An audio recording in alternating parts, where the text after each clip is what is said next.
আজি অসমৰ মুখ্যমন্ত্ৰী ডক্টৰ হিমন্ত বিশ্ব শৰ্মাই উদ্বোধন কৰে শ্ৰী শ্ৰী দামোদৰদেৱ আন্তৰ্জাতিক প্ৰেক্ষাগৃহ। গুৱাহাটীৰ পাঞ্জাবাৰীস্থিত শ্ৰীমন্ত শংকৰদেৱ কলাক্ষেত্ৰৰ প্ৰাংগণত অত্যাধুনিক সা-সুবিধাৰে 800 আসনযুক্ত শ্ৰী শ্ৰী দামোদৰদেৱ আন্তৰ্জাতিক প্ৰেক্ষাগৃহ ৰাইজৰ বাবে মুকলি কৰা হয়।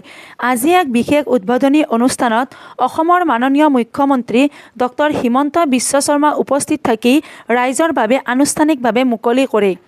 উক্ত অনুষ্ঠানত অসম চৰকাৰৰ সাংস্কৃতিক আৰু পৰিক্ৰমা মন্ত্ৰী বিমল বৰা, অসম সাহিত্য সভাৰ সভাপতি বসন্ত কুমাৰ গোস্বামী, প্ৰখ্যাত নৃত্যাচাৰ্য যতীন গোস্বামী, লগতে প্ৰখ্যাত প্ৰাঞ্জল শইকীয়া আদি বিভিন্ন গণ্যমান্য শিল্পী আৰু বিশিষ্ট ব্যক্তি উপস্থিত থাকে। চাওক গুৱাহাটীৰ পৰা বিশ্বজিৎ সাহাৰ প্ৰতিবেদন, বিবি আছাম লাইভ।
শ্ৰীমন্ত শংকৰদেৱ কলাক্ষেত্ৰ।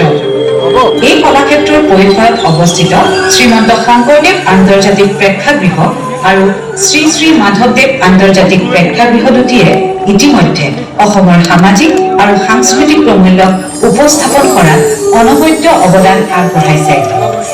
অসমৰ মাননীয় মুখ্যমন্ত্ৰী ডক্টৰ হিমন্ত বিশ্ব শৰ্মাদেৱৰ সদিচ্ছা আৰু উদ্যোগৰ ফলশ্ৰুতিত আজি এই পৰিসৰত নৱৰূপেৰে সংযোজন ঘটিল 800 আসনযুক্ত শ্ৰী শ্ৰী দামোদৰদেৱ আন্তৰ্জাতিক প্ৰেক্ষাগৃহ। এটা অত্যাধুনিক প্ৰেক্ষাগৃহ উৎসৰ্গা কৰি 800 ব্যক্তি একেলগে বহিব পাৰিব। সৰ্বাংগ সুন্দৰ ডিজিটেল ব্যৱস্থা ইয়াতে ৰখা হৈছে আৰু এই প্ৰচেষ্টাৰ অংশ হিচাপে আমি পুৰণা অডিটৰিয়াম দুটাও আৰু নতুনকৈ ধুনীয়াকৈ বনাম, যাতে কলাক্ষেত্ৰৰ সকলো লোককে অনুষ্ঠান পৰিৱেশনৰ সুযোগ দিব পাৰে। ছেক্ৰেটেৰিয়েটৰ ভিতৰত আমি এটা অডিটৰিয়াম বনাই আছোঁ। চৰকাৰী অনুষ্ঠানবিলাক এতিয়া ছেক্ৰেটেৰিয়েটৰ ভিতৰতে হ'ব। এই তিনিওটা অডিটৰিয়াম আমি কলা কুশলী শিল্পীসকলৰ বাবে সম্পূৰ্ণৰূপে এৰিম।